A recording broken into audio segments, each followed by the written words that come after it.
He llamado este mensaje Dios tiene un propósito eterno y como tema somos partes del plan de Dios. Entonces, para ilustrar un poco, porque quizás ustedes, algunos no conozcan esta situación, vemos que al final dice que Josué habló con la tribu de Rubén, de Gad y la media tribu de Manasés, y que les recordó lo que Moisés le había dicho de pasar al otro lado para pelear con sus hermanos. Bueno, para que entendamos esto un poco, cuando el pueblo de Israel viene del desierto, viene de Egipto, ellos entran por el lado de afuera hacia el lado del mar. Y de ese lado ellos se encuentran con el río Jordán.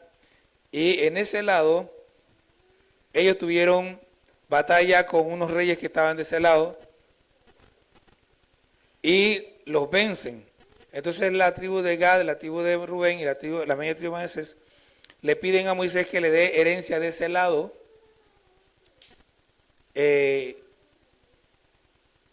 Y Moisés le dice que les iba a dar herencia de ese lado, o sea, hablando con Dios, pero que ellos tenían que ir al otro lado a pelear con sus hermanos y después que sus hermanos tuvieran tierra, entonces ellos tendrían que regresar, ellos podrían regresar a ocupar la suya. Ese es un resumen bastante rápido de este asunto. Ahora, el versículo 1 arranca diciendo, aconteció después de la muerte de Moisés. En el capítulo 34 de Deuteronomio, que es el capítulo anterior a este, se relata la muerte y la sepultura de Moisés. Moisés, como todos sabemos, había sido el gran líder de Israel, aquel que Dios usó para que cuando levantara la vara, el mar se abriera en dos y el pueblo pasara en seco. Aquel que cuando levantaba las manos el pueblo de Israel vencía. Aquel que le dijo a un grupo ahí que si Dios hablaba de parte de ellos, iba a pasar algo nuevo y la tierra se lo iba a tragar y la tierra se los tragó. Y así sucesivamente. Moisés era el gran líder de Israel.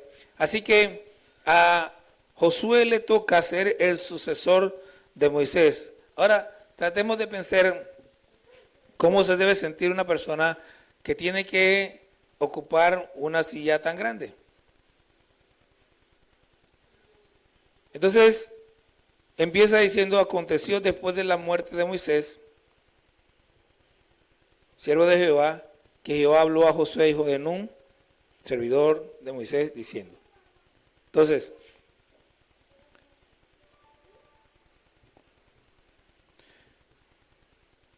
el tiempo de Moisés llegó a su fin. Se acabó el tiempo de la ilusión de Moisés. Y venía el tiempo de Josué. Pero nosotros debemos estar conscientes de algo. El tiempo que realmente importa es el tiempo de Dios. Dios tiene un tiempo para cada uno de nosotros. Y nosotros debemos aprovechar el tiempo que Dios tiene para nosotros. Moisés vivió en el tiempo que Dios preparó para que él anduviera. Y ahora viene el tiempo que Dios ha preparado para que Josué ande en él. Y este es el tiempo para que usted ande en los caminos que Dios ha preparado para usted. Cada uno de nosotros, Dios ha preparado este tiempo especial para que nosotros andemos en su camino. Si estás vivo, debieras meditar en el tiempo que estás viviendo. Debes estar meditando en lo que Dios quiere hacer contigo ahora. Dios tiene un propósito con nuestras vidas, con la tuya y con la mía. Y el propósito de Dios es un propósito eterno.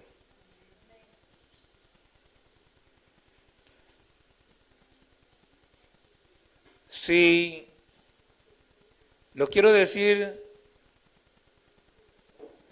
de otra manera, el propósito de Dios no es un propósito que simplemente quede encerrado en esta vida. Es un propósito que va para la vida eterna, que trasciende nuestra vida, va mucho más allá. Ahora bien, el tiempo de Moisés terminó y venía el tiempo de Josué. Pero yo no quiero que ustedes conozcan a la persona del tiempo, sino al Dios del tiempo. Yo quiero que usted comprenda que Dios está trabajando y Dios está haciendo lo que dijo en 2 Crónicas 16:9. Lo que Dios dijo al rey Asa. Esta es una de las declaraciones que para mí son, como dicen algunos por ahí, una de las declaraciones más poderosas que hay en la palabra de Dios. Cuando yo la leo, yo me quedo como que, wow. O sea, dice que el vidente Anani llegó al rey Asa y le dice, entre otras cosas, los ojos de Jehová contemplan toda la tierra para mostrar su poder a favor de los que tienen corazón perfecto para con él. Déjeme repetirle esto porque esto es importante. Los ojos de Jehová contemplan toda la tierra para mostrar su poder a favor de los que tienen corazón perfecto para con él.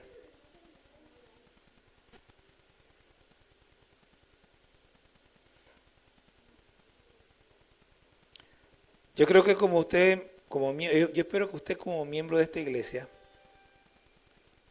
entienda que cuando Dios dice que quiere mostrar su poder, no se refiere a milagros, no se refiere a señales. Se está refiriendo a que Dios quiere hacer algo grande a través de su vida. Y si usted mira, por ejemplo, el Antiguo Testamento, ¿cuántos profetas del Antiguo Testamento dicen que hicieron algún tipo de milagro, así como sanar enfermos?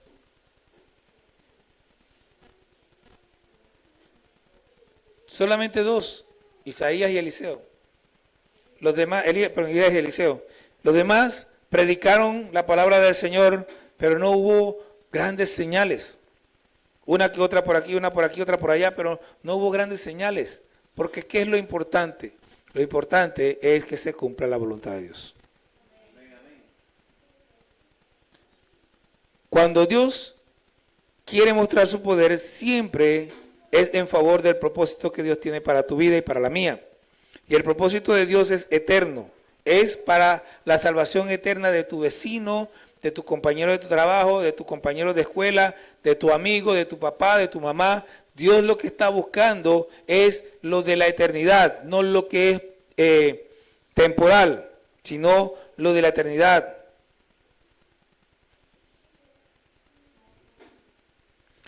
Es para que se cumpla el propósito eterno que Dios ha puesto en tu corazón. Dios tenía un propósito con Josué y es fácil. La mayoría de la gente ve a Moisés como el gran legislador, ve a Moisés como el hombre que abrió el mar. Esa es la parte como favorita de todo el mundo. ¿Okay? Pero cuando usted mira la Biblia y usted se va al Nuevo Testamento, usted encuentra que hay una especie de contraste entre Moisés y Jesús. Dice la Biblia que Moisés recibió la ley por medio de ángeles, pero Jesús era el mismo Dios trayéndonos a nosotros la interpretación de la ley, explicándonos en qué consiste, explicándonos la verdad. Cada cosa que se escribió, cuándo se escribió, por qué se escribió, él sabía la verdad. Moisés recibió la ley y muchas veces, usted vea, ¿cómo usted ve a Moisés? Usted ve a Moisés, mire,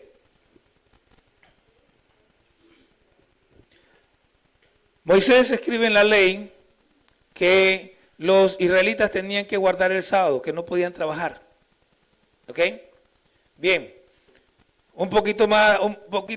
Habiendo dicho esto, poco tiempo después, un hombre infringe la ley y está recogiendo leña el sábado. Y lo agarran. ¿Qué hizo Moisés? Cuando lo llevan a Moisés, ¿qué hizo Moisés? Consultó con Jehová. Él no dijo hay que hacer esto porque él no sabía. Ahora, ¿usted ve a Jesús consultando con alguien cualquier cosa? No, él sí sabe. Jesús sí sabe. El propósito de Moisés era mostrarnos a Cristo. El propósito de Samuel era mostrarnos a Cristo. El propósito de Elías, de Eliseo, de Isaías, de Jeremías, de Ezequiel, de Daniel, era mostrarnos a Cristo. Cristo era el propósito de todo. Por eso es que cuando Él llega, dice, la ley y los profetas eran hasta Juan. ¿Por qué? Porque ya llegó aquel del quien la ley y los profetas hablaban, Jesús. El propósito de Dios es un propósito eterno. Ahora, Dios llama a Josué, pero yo creo que usted sepa que Josué ya era alguien antes de que Dios lo llamara. Primero, Josué era el siervo de Moisés. Cuando Moisés está allá en el monte donde no podía estar nadie, nada más Moisés, dice que cuando Moisés viene bajando del monte, viene conversando con Josué. Era su siervo. Que cuando Moisés entraba al tabernáculo a conversar con Dios y salía Moisés y se iba del tabernáculo, dice que Josué quedaba a la puerta del tabernáculo. Y la Biblia, de hecho aquí lo dice, Josué, hijo de Nun, servidor de Moisés. Josué era el líder militar. Cuando había que ir a la guerra, era Josué el que iba delante del ejército de Israel. Y Josué fue uno de los 2 espías que no se rebelaron contra Dios. O sea, él era uno de los 12 y uno de los 2 que no se rebelaron contra Dios. Finalmente, él es escogido como sucesor de Moisés y quien lo escoge es el mismo Dios. Moisés le dice a Dios, cuando Dios le dice que va a morir, dice, nombra a uno para que ellos no queden como ovejas sin pastor. Y Dios le dice, ahí está Josué. Entonces, Josué no era ningún pintado en la pared. Era alguien a quien Dios ya tenía visto desde mucho antes. La pregunta es, ¿quién eres tú?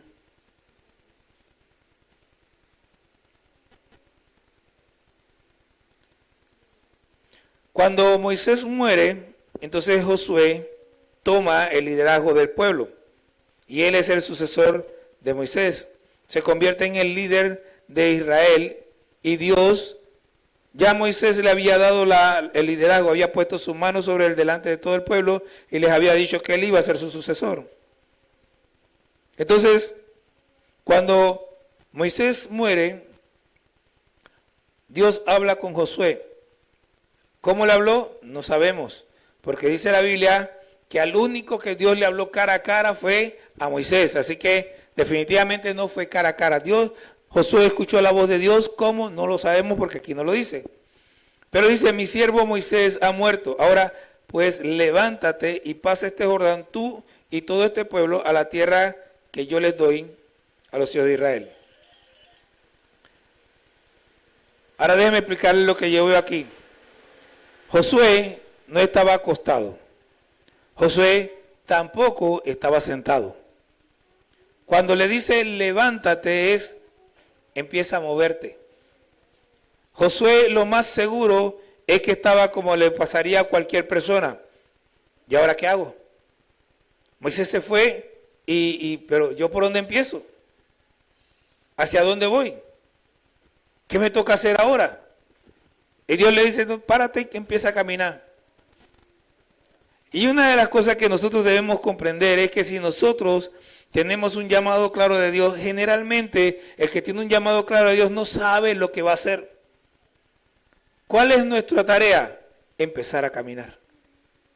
Es levantarnos y empezar a movernos. Dios nos marca una dirección. Tú empiezas a caminar en esa dirección y Dios te va a guiar. Dios te va a guiar. Y Dios, mire lo que entendemos aquí, mire los primeros 5 versículos. Dice, vamos a leer desde el 2. Mi siervo Moisés ha muerto, ahora pues levántate y pasa este Jordán tú y todo este pueblo a la tierra que yo les doy a los hijos de Israel. Yo os he entregado, como lo había dicho a Moisés, todo lugar que pisare la planta de vuestros pies. Desde el desierto y el Líbano hasta el gran río Éufrates, toda la tierra de los Eteos hasta el gran mar donde se pone el sol, será vuestro territorio. Nadie te podrá hacer frente en todos los días de tu vida. Como estuve con Moisés, estaré contigo, no te dejaré ni te desampararé. Yo quiero que usted note varias cosas aquí. ¿Quién está hablando? Dios está hablando. ¿Ok? Dios llama a Josué como nos llama a nosotros. Dios te llama a ti. Pero cuando Él llama a Josué, le dice, yo os he entregado. Dios nunca nos llama a hacer un trabajo a media. Cuando nosotros empezamos a caminar, ya Dios lo terminó. Ya Dios lo hizo. Dice, yo te entregué, ya Él te la dio. Ya es tuya. Ya era de ellos. La tierra les pertenecía. Yo os he entregado, como lo había dicho Moisés, todo lugar que pisare la planta de vuestros pies. Y le da los límites. Entonces dice, nadie te podrá hacer frente. Dios, cuando Él te manda a hacer algo, Él es el que pelea. Él es el que te defiende. Muchas veces nosotros nos encontramos peleando con medio planeta, peleando con todas las personas, bravos con este, bravos con el otro, y no nos damos cuenta que realmente cuando nosotros empezamos a pelearnos con los demás, estamos diciendo a Dios, no te metas. Pero Dios dice, yo que te defiendo. Yo estoy contigo. No dejes que te roben la calma, ten paciencia. Déjame a mí tomar el control, déjame a mí hacer las cosas. No era que Israel iba a conquistar la tierra, era que Dios ya se las había entregado. Mire,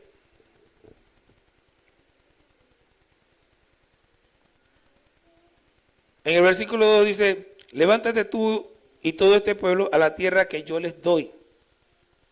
A la tierra que yo les doy. Es tuya, ya te la di. Versículo 3, yo os he entregado en pasado, no en futuro. No, yo no les entregaré, dice, yo os he entregado, ya Dios se la había entregado. Ya le pertenecía a ellos. ¿Ellos qué tenían que hacer? Obedecer a Dios, eso es todo. Dios estableció, mire, cuando usted lee, por ejemplo, todo lo que la planta de vuestro pie pisare, no era que ellos iban a poder venir a Panamá y pisar y decir, Panamá es mío. Él le puso límites. Él le dijo ahí, ¿de dónde a dónde? Todo lo que ustedes pisen dentro de estos límites es de ustedes.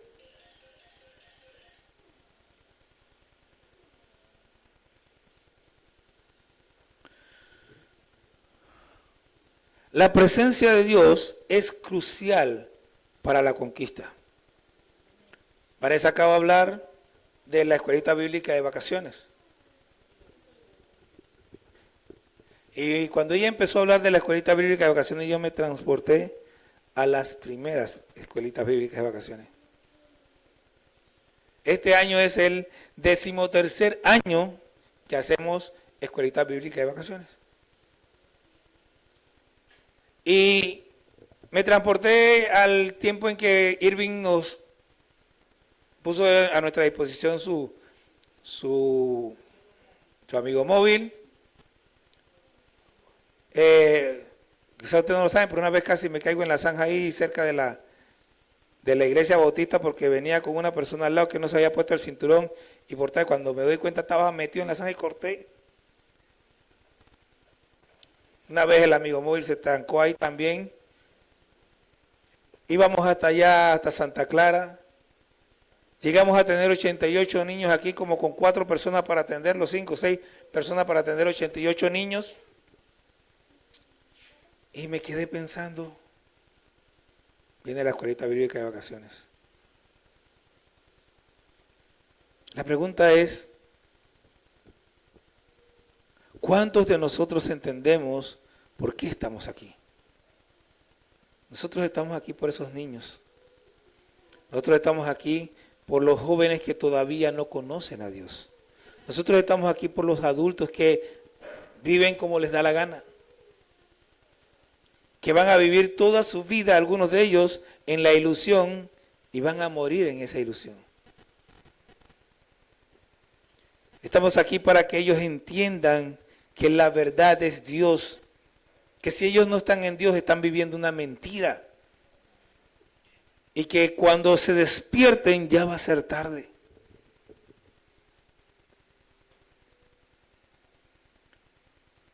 Pero muchas veces no entendemos. Usted y yo estamos aquí porque Dios quiere que hagamos algo para Él.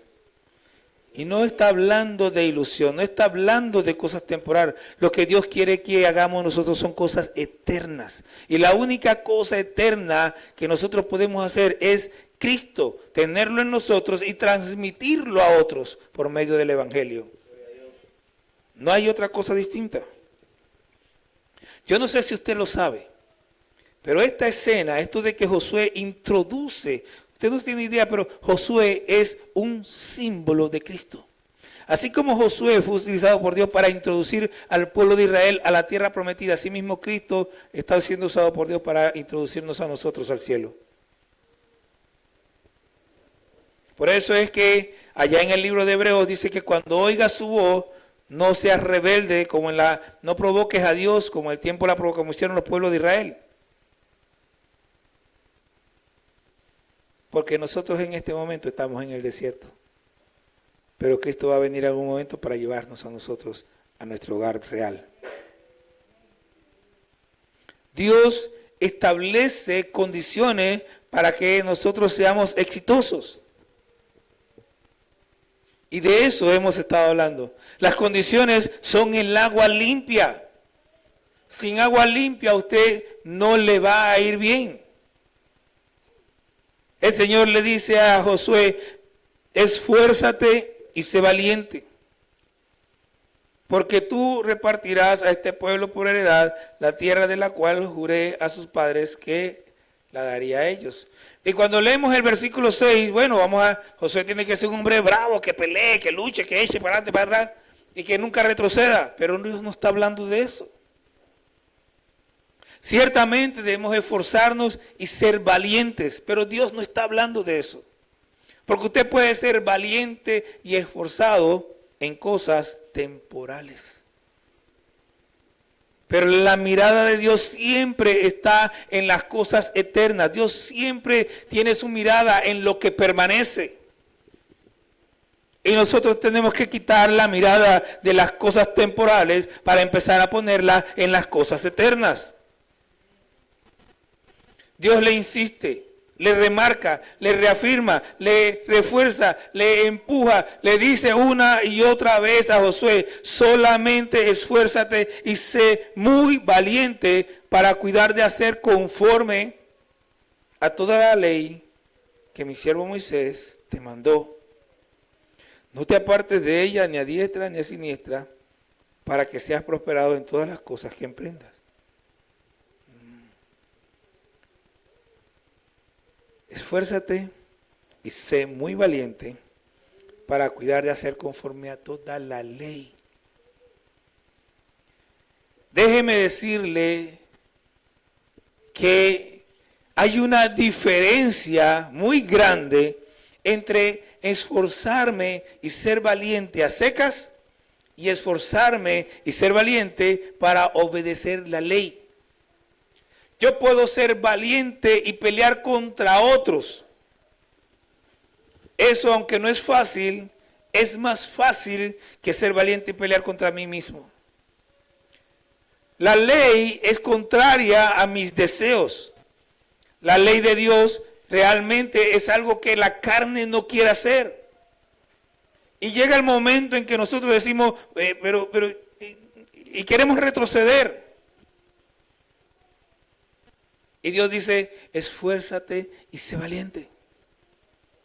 Mire, nosotros vivimos en un tiempo, hace 60 años atrás más o menos, no 60 no, yo no tengo tanto tiempo de vida, bueno, 40 años atrás, más o menos. 40 años atrás. Era relativamente fácil lograr que las personas en la iglesia tuvieran una manera, entendieran lo que era vestirse bien, lo que era vestirse como un cristiano. Yo no puedo contarle cuántas veces yo escuché testimonios de personas, sobre todo de mujeres que decían, yo llegué aquí y me vestí así, así, así, pero el Espíritu Santo me habló y cambiaban toda su manera de vestir. El pastor no tenía que estar, aunque los pastores lo hacían, pero no tenía que estar todo el tiempo allá peleando con este asunto. De hecho, cuando llegaba una persona nueva, empezaba a mirar y veía que la gente a su alrededor se vestía de una manera y con el tiempo ellos mismos cambiaban su manera de vestir. Jeremías 15, el Señor le dice a Jeremías, conviértase ellos a ti, mas tú no te conviertas a ellos. Pero ¿qué ha pasado con la iglesia? La iglesia se ha convertido a ellos. Y para no hablar de lo de siempre, la forma en que nosotros alabamos, la forma, y cuando digo nosotros me refiero en general, pero la forma en que la iglesia hoy canta canciones en el púlpito es la misma forma en que lo hace el mundo. Con lo cual debiéramos preguntarnos si realmente estamos alabando a Dios o no. Porque los sonidos, los gestos, todo es igual a lo del mundo. Usted agarre un concierto cristiano y ponga un concierto del mundo al lado y va a ver las mismas cosas. ¿Quién imitó a quién? ¿Quién copió a quién?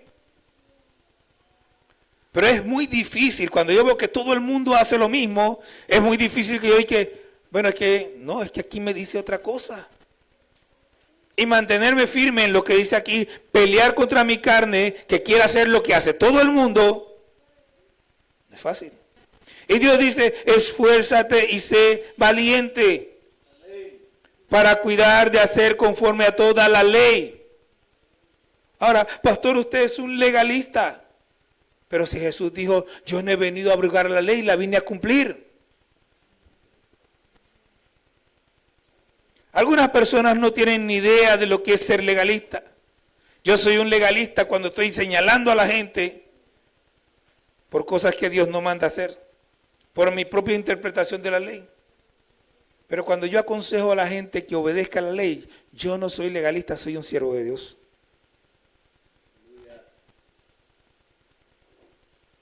Yo quiero que usted observe, para mí el versículo, este es uno de los versículos más preciosos de la Biblia. Si no el más precioso, es uno de los más preciosos. Mire, el versículo 8 es una belleza, es una obra de arte ese versículo. El versículo 8, Dios le dice a Josué, nunca se apartará de tu boca este libro de la ley, sino que de día y de noche meditarás en él, para que guardes y hagas conforme a todo lo que en él está escrito. Porque entonces harás prosperar tu camino y todo te saldrá bien. Mire, cuando usted habla, cuando usted abre la boca, cuando usted está con sus familiares, con sus amigos, cuando usted está en la escuela, en el trabajo, y usted abre la boca, ¿qué oye? ¿Oye Biblia? ¿O oye fe? ¿O está escuchando al mundo? ¿Qué oye? ¿Usted de su boca sale algún versículo a la Biblia? ¿O alguna palabra de Dios sale cuando usted abre la boca? Dice, nunca se apartará de tu boca este libro de la ley. Pero algunos no pueden hablar absolutamente nada del libro de la ley porque nunca lo leen, nunca lo estudian, no la memorizan, no pueden decir nada porque no saben nada. Pero cuando usted estudia, se mete, ama la Biblia, es inevitable. De la abundancia del corazón habla la boca. Para poder hablar lo que está en el libro de la ley, tenemos que meditar en ello. Nunca se apartará de tu boca este libro de la ley, sino que de día y de noche meditarás en él. Mire, cuando usted tiene ese deleite, así como dice el Salmo 1, bienaventurado el varón que en la ley de Jehová está su delicia y en su ley medita de día y de noche. Cuando usted tiene ese deseo, ese amor por la palabra, entonces lo que sale de su boca es palabra. La razón para meditar en la palabra de día y de noche, primero es para que nuestro hablar sea conforme a la palabra. La segunda razón para meditar en la palabra de día y de noche es para que nosotros, después de meditar en ella, adoptemos la forma de lo que dice la palabra. Y de nuevo, eso es lo que dice Romanos capítulo 12, versículo 2. transformados por medio de la renovación de vuestro entendimiento, para que comprendáis cuál sea la buena voluntad de Dios, agradable y perfecta. Nos transformamos cuando meditamos en la palabra de día y de noche, cuando adoptamos su forma, cuando vivimos de acuerdo a la palabra, cuando hablamos conforme a la palabra. Eso no es natural de nosotros, eso tiene que venir de Dios, y solo viene de Dios cuando nosotros nos metemos en ello.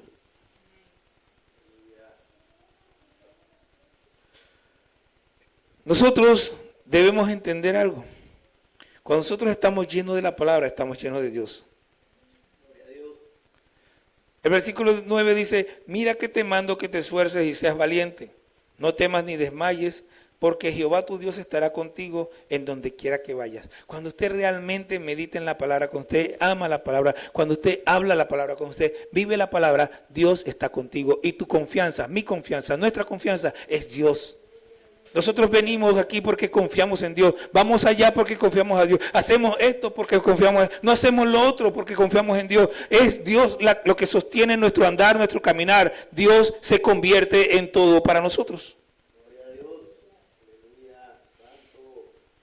Pero ¿cómo usted pretende tener realmente confianza en Dios cuando este libro no es su delicia?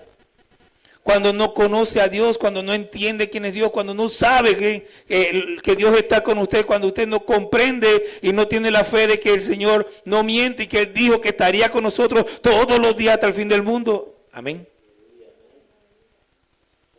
Porque eso es lo que dice. Las promesas de Dios son eternas. Dios,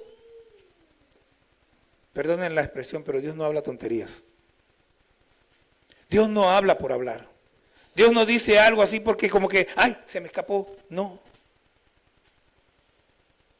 Dios habla cosas eternas.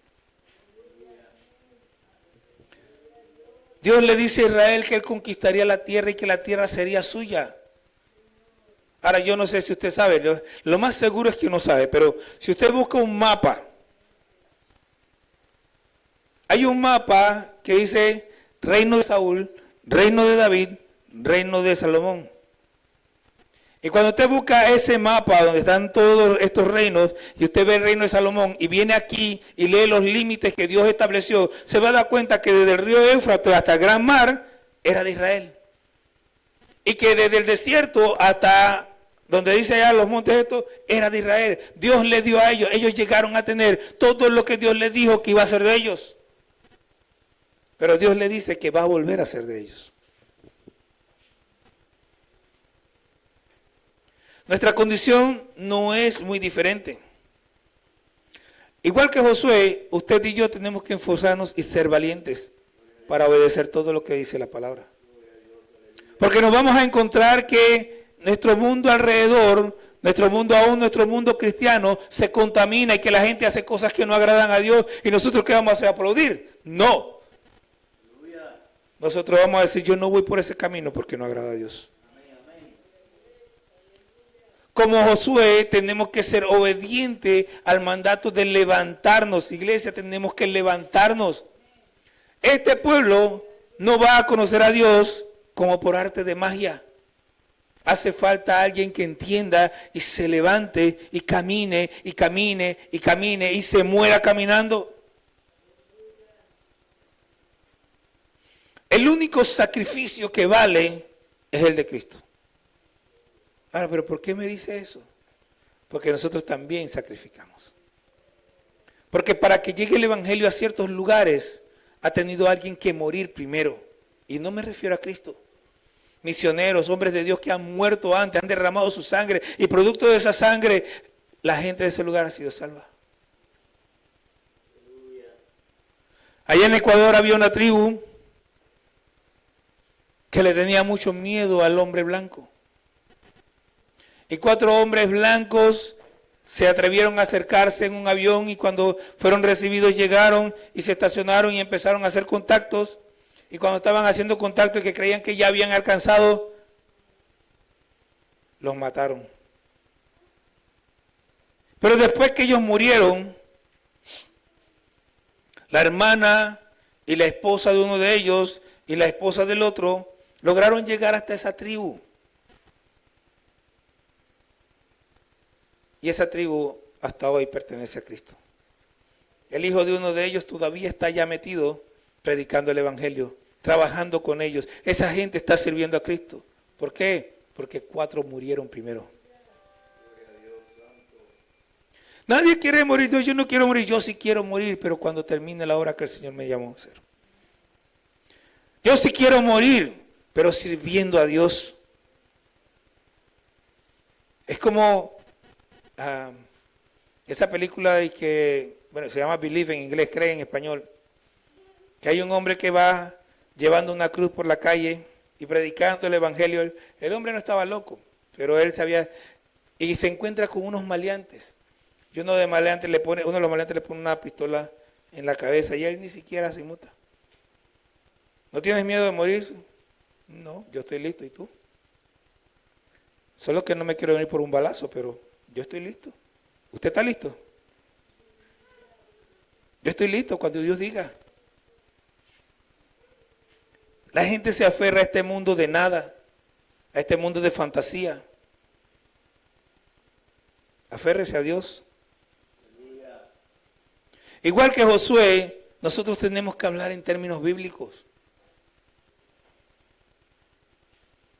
La gente tiene que oír palabra de Dios de nuestros labios. Cuando nos encontramos con amigos, usted lo mínimo es, Señor, ¿qué le digo? Señor, ¿qué le digo? Yo no sé si usted sabe que hay una promesa de Dios, que Él le va a dar palabra cuando usted la necesite. Señor, ¿qué le digo? Y cuando usted ora, Señor, ¿qué le digo? Va a haber un momento en que usted va a sentir el impulso. Abra su boca y hable. Deje que Dios lo haga. No tenga miedo. Tenemos que hablar la palabra, pero primero tenemos que llenarnos de ella para poder entonces soltar lo que ya tenemos dentro. Como Josué, tenemos que guardar y hacer conforme a todo lo que está en Cristo. Nuestra vida tiene que ser un modelo donde la gente ve a una Biblia andando, donde la gente ve a Cristo caminando, lo ven nosotros. Como Josué, nosotros tenemos que confiar que Dios está con nosotros. Nuestros resultados son distintos a los de Josué.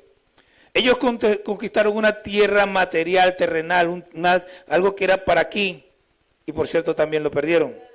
Nosotros llegaremos a la patria celestial que no podemos perder. Ellos se apartaron de la ley de Dios y por eso fueron echados de la tierra. Nosotros no nos vamos a apartar de Dios. Una vez que nosotros entremos al cielo, nadie nos echa de ahí. Las promesas de ellos eran de carácter temporal. Las nuestras son de carácter eterno.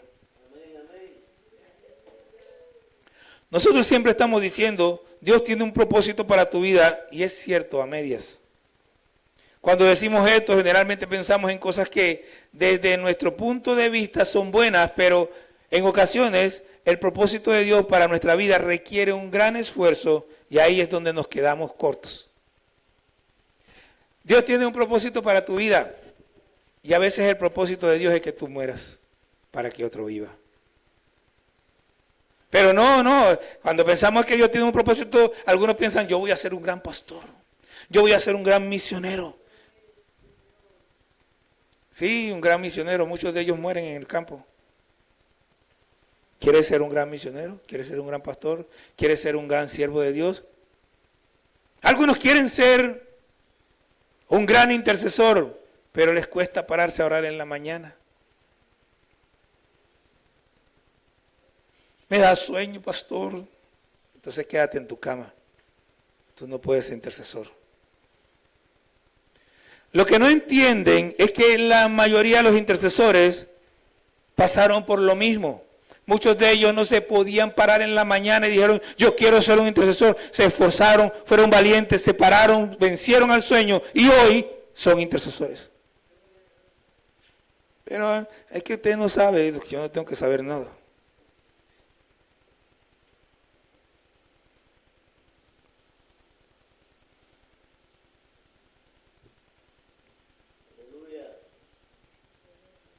Yo quiero que usted preste atención a lo que le voy a decir. Dios en verdad quiere usarte. Pero hace rato que te está diciendo, levántate y no te levantas. Y si no te levantas, el propósito de Dios no se cumple en tu vida. Si tú no te levantas, Dios tiene que buscar a otro porque tú estás sentado sobre tu cansancio. No creo que puedas estar en una situación peor que la de Josué, pero él se levantó confiando en Dios. Dios sigue diciendo, levántate, pero tú sigues sintiendo lástima de ti mismo. Sigues diciendo, no puedes porque no tienes tiempo, pero no creo que estés más limitado de tiempo que Josué. El problema está en tus prioridades. Josué se levantó poniendo a Dios como su prioridad. Dios te sigue diciendo, levántate, pero tú sigues poniendo excusas para no levantarte. Basta ya. Deja las excusas y levántate porque Dios quiere hacer cosas grandes contigo, pero no puede hasta que te levantes. Levántate confiando en que Dios estará contigo por donde vayas, porque Él es quien te ha llamado. Levántate y esfuérzate. Medita de día y de noche en la palabra que Dios te ha dejado. Tienes la Biblia, tienes la palabra, ahí está tu guía. Levántate, levántate y esfuérzate. Cuando abras la boca, que sea para hablar conforme a lo que está en la palabra de Dios. Muchas veces perdemos el tiempo hablando necedades, tonterías que no aprovechan a nadie. Dejemos eso y empecemos a hablar cosas que valgan, cosas que tengan valor eterno. Empecemos a hablar la palabra de Dios. Empecemos a decirle a la gente que necesitan a Cristo. Que tienen que arrepentirse para que sus pecados sean perdonados. Porque entonces y solo entonces harás prosperar tu camino y todo se saldrá bien. Vea. Hará prosperar tu camino no significa que tendrás un gran negocio. Hará prosperar tu camino no significa que tendrás el mejor trabajo del mundo, donde te van a pagar $1,000 la hora. Harás prosperar tu camino significa que estarás caminando en la voluntad de Dios, en el propósito de Dios, haciendo lo que Dios le agrada, y eso es eterno. Amén, amén. Recuerda lo que dice Romanos 8, 28 al 30. Todas las cosas, aquí mezclé dos versiones por conveniencia. Todas las cosas cooperan para el bien de los que aman a Dios, los que andan según su propósito. Porque los que antes conoció, ¿cuántos han sido conocidos por Dios? Sí, qué bueno que no levante la mano porque no sabe. Como no lee la Biblia no tiene ni idea. A estos también predestinó para que sean hechos conforme a la imagen de su Hijo, para que Él sea el primogénito entre muchos hermanos. Y a los que predestinó, a estos también llamó. Y a los que llamó, a estos también justificó. Y a los que justificó, a estos también glorificó. Todo el mundo quiere la última parte. Todos quieren ser glorificados. Pero para eso primero tienes que ser conocido por Dios. Y no puedes ser conocido por Dios si vives de a tu manera, si vives como te da la gana. Tienes que vivir para Dios. Yo creo, sinceramente, que tú eres uno de esos a los que Dios antes conoció. Solo tienes que levantarte y confiar en Él, en que Él está contigo. Y avanzar de acuerdo a las instrucciones y todo te saldrá bien.